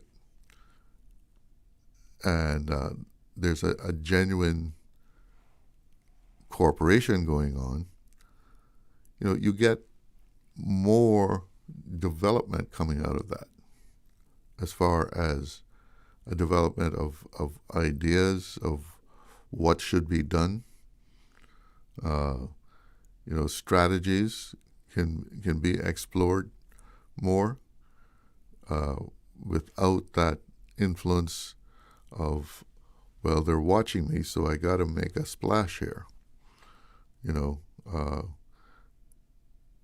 Just getting up and feeding those that you perceive to be your group, your supporters, those who agree with you, that that you have to try and make an impact, because the cameras are rolling. So I got to show what I could do in here, rather than really engaging in a genuine exchange of ideas, and even something that you may think that isn't, going to work. Maybe if you explore it further, get more explanation on it, take a moment to think more about it. Maybe you might see the good side of that idea, and may even end up adopting it. So, I guess it depends on just how you see this, but whether something, and it's going to be, moderated by a outside third party. Someone who is not having any skin in the game, right? They try and keep it objective. And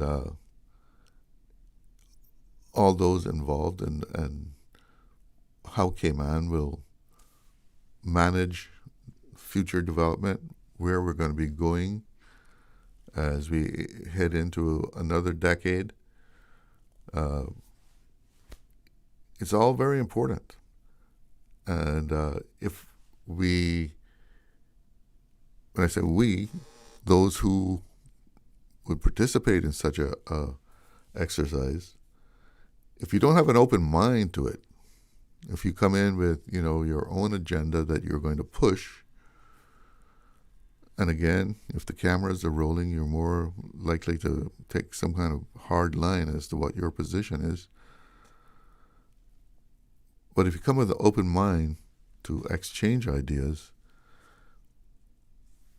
you can get more done. You get more heads come together.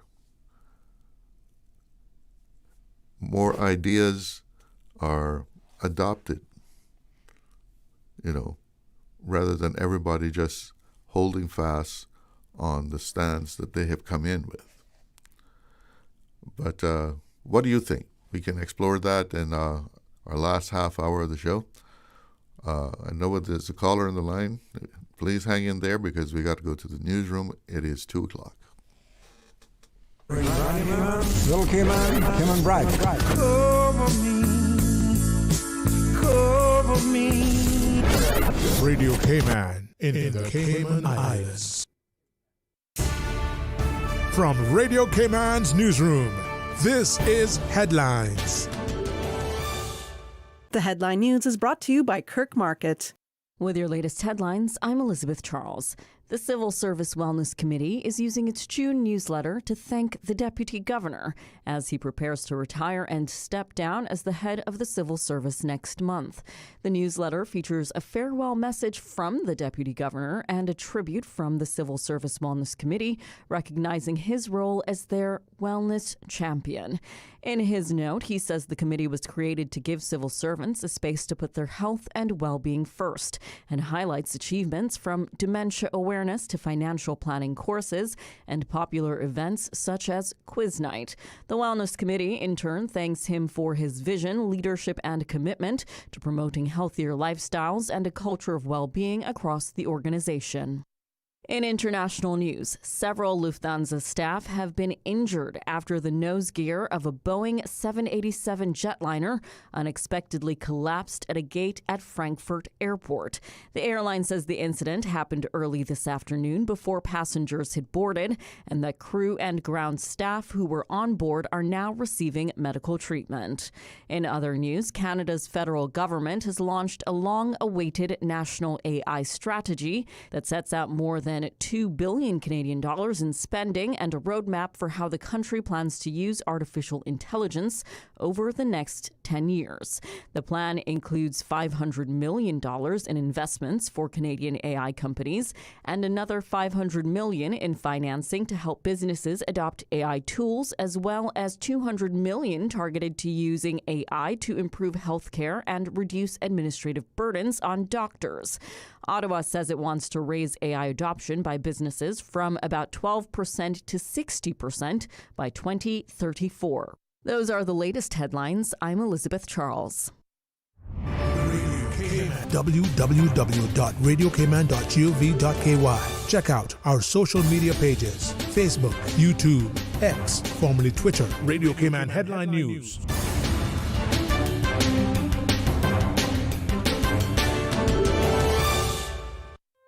Looking for fresh, healthy food that's full of flavor? Then you've got to visit Kirk Market. Our dishes are made with fresh, high-quality ingredients. Enjoy vibrant mixed greens or satisfying pasta salads. Or try one of our delicious grill options like blackened chicken, spicy beef steak, or grilled salmon. Looking for something light and flavorful? We've got sushi rolls and poke bowls prepared daily. And don't forget to explore a hot bar or Billy Fresh salad at the salad bar. Stop by Kirk Market today for breakfast, lunch, or dinner and taste the difference. Eat well, live well with Kirk Market.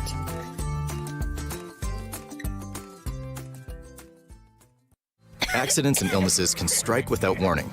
Ouch! When it comes to urgent care, every second counts. At Doctors Hospital, we have a dedicated team of experienced doctors and nursing staff available to you 24 hours a day, 7 days a week. Don't waste time in an overcrowded emergency room when you need urgent care. Whether it's a broken bone, a severe infection, or a sudden illness, trust in Doctors Hospital's unwavering dedication to providing the best immediate care. For complete urgent care when you need it the most, choose Doctors Hospital, located in Georgetown, 16 Middle Road. Are you ready for hurricane season? Maybe it's time to invest in your own RAM water tank. RAM water tanks boast superior strength, made to withstand harsh conditions and impact resistance. Mobile truck tanks, 225 gallons in white, green, and blue, and 600-gallon water tanks. Buy two, get the third 50% off. Order your RAM water tank today. Call 925-3822. RAM water tanks, built to last a lifetime. On sale now until June 30th or while supplies last. Freedom, Cayman Brack. Freedom, Little Cayman. Soft breezes, blue waters, no traffic. Unwind and rejuvenate your mind, body, and soul. Sister Island Staycations, a taste of freedom. Discover all that our sister islands have to offer. Hi, this is Joey Hugh, Leader of the Opposition. On behalf of myself and the entire opposition, I extend heartfelt congratulations to Radio Cayman on your 50th anniversary. For 5 decades, you have served as a trusted voice for our people, informing, educating, and connecting our islands with integrity and dedication. Your commitment to public service, broadcasting, has strengthened our democracy and preserved our Caymanian identity.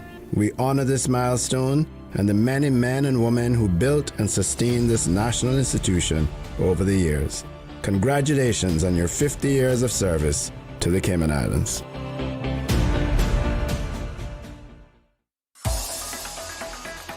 Radio Cayman's Talk Today.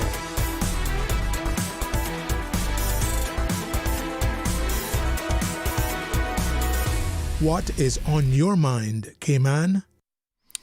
Welcome back, and looking at the weather, it's a hazy afternoon, and we're still under that dust alert. Hopefully that's going to be gone in a day or so, and, back to much more cleaner air. And taking a look at the current conditions here, here in Georgetown, it is 88 degrees, but it feels like 100, and the winds are, let's call it 9.5 knots out of the south-southeast, and that's the current conditions there. Let's see what the forecast is calling for the rest of the day. The forecast for tonight, cloudy skies with a 60% chance of scattered showers and isolated thunderstorms. Showers may become locally heavy at times. Temperatures will fall to the upper 70s. Winds will be easterly at 5 to 10 knots, and seas will be slight to moderate. Wave heights expected to be 2 to 4 feet. Sunset at 7 o'clock this evening. And the outlook is for some isolated showers to linger across the Northwest Caribbean Friday, with gradual clearing in the evening. From Saturday afternoon onwards, enhanced moisture will linger across the Central Caribbean, while an upper-level low slowly moves into the Western Caribbean, keeping the possibility of scattered showers in the forecast through the weekend. And I think we still have a caller hanging in there. Good afternoon. You're on the air with Talk Today. Hello, are you there? Good afternoon, Mr. Moderator. How are you? All right.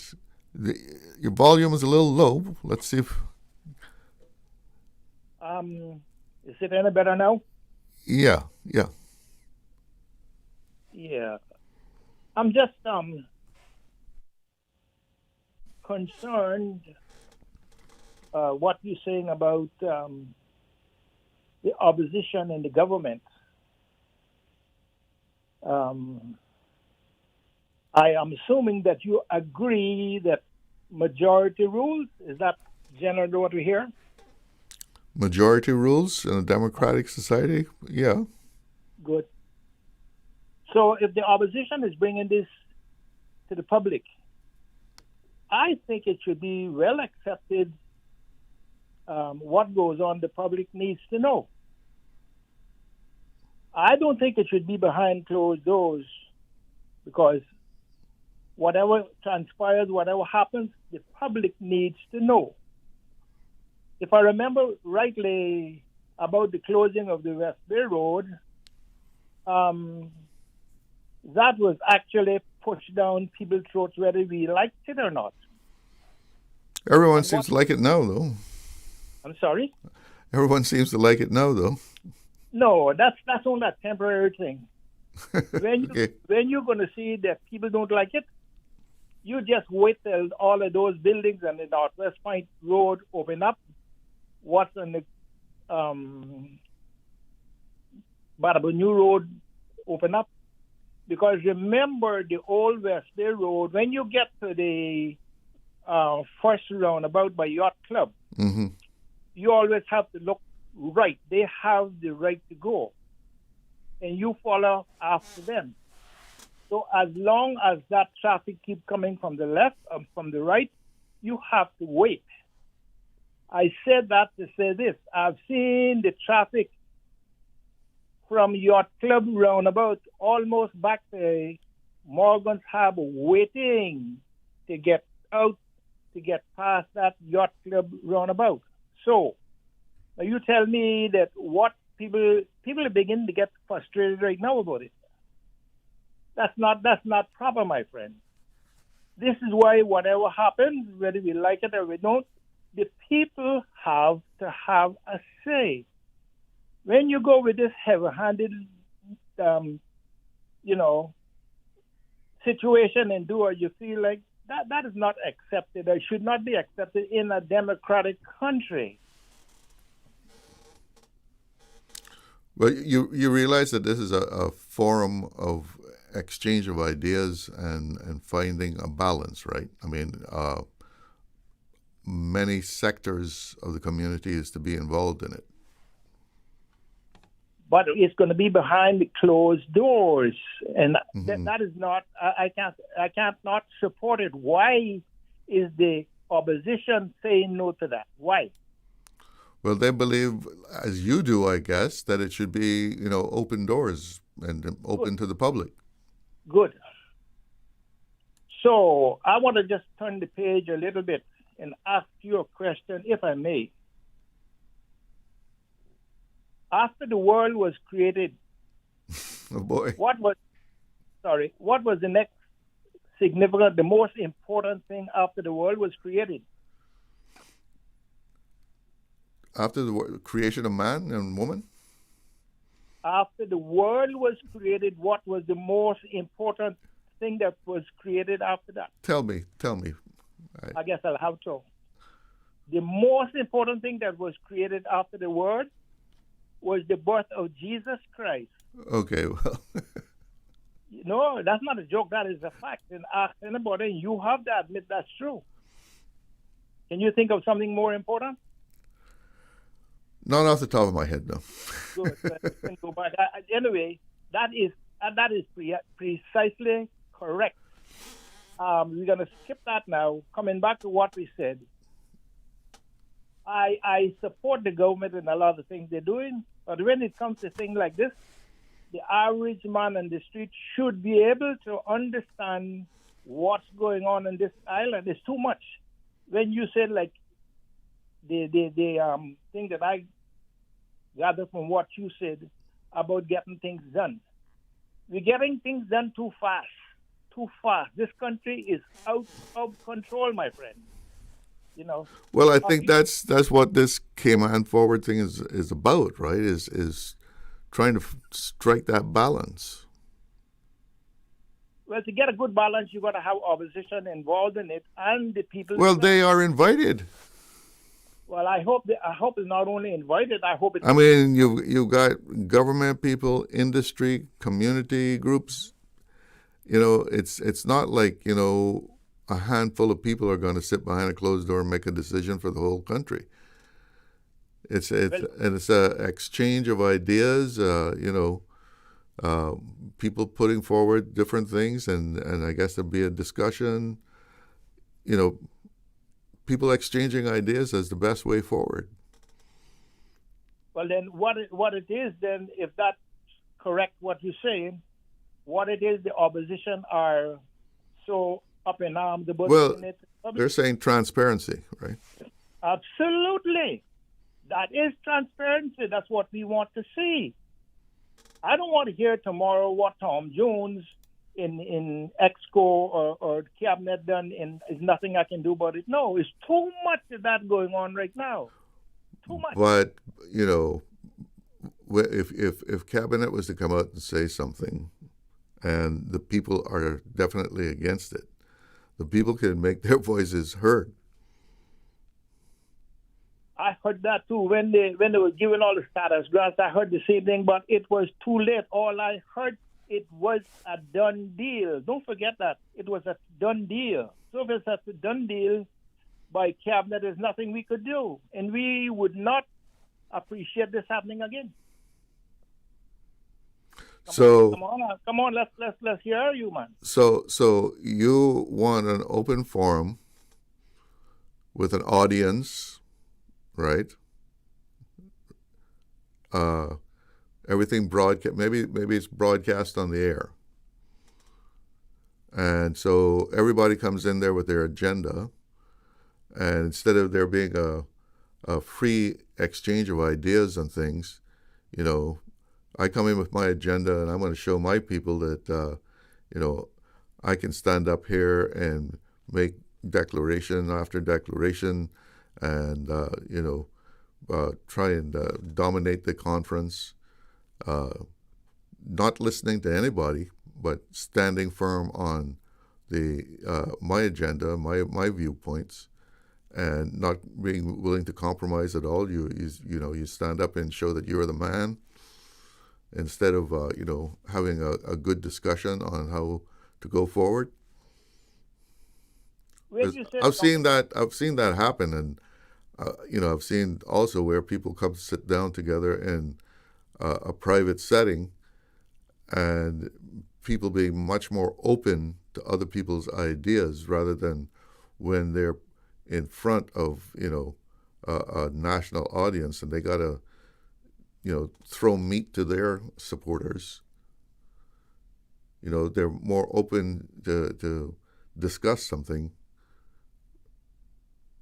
I am digesting what you said, but Charla, I don't think it's fair for you to say people dominating or coming with their agenda. I think it is prudently clear and justified for the people to listen to our politicians, and we make the decisions or whatever they're saying, we will know best what to do. But when you hear something that is behind closed doors, or you want to heard what was said, no, bring it to the public. Let's hear what's going on, Bo. And you know, if the people there, you know, don't like what's going on, you know, they can leave and make a statement to the media also, and saying why they're walking out on this forum. You know, we're not being listened to. You know, only one side is getting you know, their point put on the table. But listen, I got 3 callers holding on here, and I hear what you're saying. I respect what you're saying, but I got to try and get these 3 calls in. I know how it is. Don't worry. Be happy, my friend. Thank All right. You take care.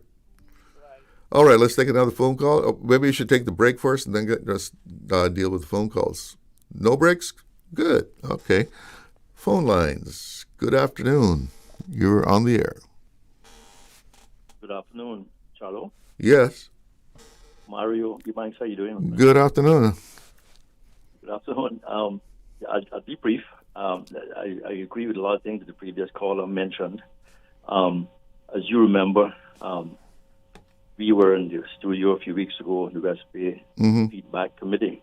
Myself, Kennedy Banks, Laura Howery, Eggleshaw, and talking about the same issue of, a plan for the country, development planning, long-term planning, environment, population, and all that kind of good stuff. And so I was interested to hear that this exercise is taking place now about looking at environment and sustainable development, which is a good discussion to have. I'm just kind of concerned about the process that's being used and what is the actual end game, or what's the agenda, as you could call it. As far as I know, no member of the West Bay Feedback Committee has been invited to participate in this this session that's going to be being proposed to be held behind closed doors and with some outside arbitrator. I do agree with you that having a free flow of ideas and having the two different views totally discussed and fleshed out is very healthy. But I don't know enough about what they plan to do, the process, and also in particular who's been invited is very important as well, because you can have one-sided views that go forward. Yeah, well, let's if they're looking for balance, I hope it's not one, just one side. I don't know. That's what we still got to make sure that the people that are being invited, not because they're just rubber stamp some particular agenda that's being put forward. I hope that's not the case. Mm-hmm. I know there's some members of government who would not stand for that, but I know that there's some that would stand for that too. And so what is the next step? Once this exercise is done, then what is this going to lead to? Is going to be a report that is put out and that is discussed with the public. There's some kind of white paper that goes out for public consultation. Is there going to be town hall meetings? Is going to be, discussion about it in Parliament? What's the next step? But we don't know what that is. Maybe they'll tell us what that is. But one of the things that I would hope come out of this, which we said in our discussion with you a couple of weeks ago on live radio and Talk Today, is that maybe there's time for a referendum to be put to the public on the issue of Cayman population level. How much people can be handled in this three small islands? What is the optimum population level? And based on that, then you can start to look at how to plan your country in terms of infrastructure, education, social services, environment, and everything else. In other words, what's our carrying capacity? So I'm looking forward to hearing more about this exercise. Like I said, I don't know who's been invited. We certainly have not been invited from the West Bay Feedback Committee. But I want to know the process. Well, you would be a good group to be included, for sure. I would thought so too, but we haven't been invited as of now. Mm-hmm. So anyway, I leave that with you, but I thank you for bringing up this topic again. It's very important, and hopefully other views will come in on it, and it'll achieve the result that's best for the Cayman Islands in the long term and for future generations, because you got to look out for the future generations and make sure that the existing generation actually survives for future generations to have something that they can also enjoy and benefit from. I thank you, sir. Unless you have any other questions for me, I'll give time for somebody else. All right. Thank you for calling. Good to hear from you. So, just quoting something here in Cayman News Service, that they're quoting the Premier. He says, tensions between pro-development and pro-environment perspectives have been growing in recent years, polarizing our community. Our goal with Cayman Forward is to find common ground using fact-based evidence and broad stakeholder input to shape solutions that will work for the greater good of all Caymanians. That was a quote from in Cayman News Service, quoting the Premier in a government release on Earth Day. Let's take another call. Good afternoon. You're on the air. Yeah, good afternoon, Mr. Charles. Yes. How are you doing? I'm doing fine. Yourself? Trying to beat the weather. Hi. Yeah. About the weather, right? The Saharan dust that we are experiencing. I'm not going to be too how you call it now? I'm not going to speculate too much. I'm going to try to use fact-based evidence as well. Okay. So that's the best kind. Yeah, exactly. I love doing my research and my reading. You know, social awareness is good. So, stratospheric aerosol injection. I think we've talked about this before, a while back. You know, when they try to manipulate our weather, especially in the name of sustainable development and all that type of stuff, right? Climate change. I recently been paying attention to the sky lately, like for the last 2 weeks. And this Saharan dust is not something that just came in yesterday or day before yesterday or last weekend. This thing has been here from last month. And now we are hearing about it more. I guess they can't hide it too long before they tell us that they're poisoning us, because chemicals such as sulfur dioxide, aluminum oxide, calcium carbonate, diamond dust, advanced nanoparticles are in our atmosphere as we speak, right? I know it's true because you see the evidence when they are flying over our skies and they're leaving the dust particles behind the jet trails. You talking about the chemtrails now? Yeah, we're going to call them what they are, chemtrails, right? Because this is chemical trails. They're dropping particulates, nanoparticles, just like how we see in the Northwesterns, when we look into the east, or if we look towards East End or something like that, and you see all the waves creating the salt air, what we call the sea breeze, salt air. It's the same exact way, except man-made. People need to understand that, because people dismiss anything they don't understand. And that's how we get trapped. A lot of us believe in what we want to believe in. That's cool. We have the rights to, right? But when you have cognitive dissonance, that is the biggest problem we have in a society.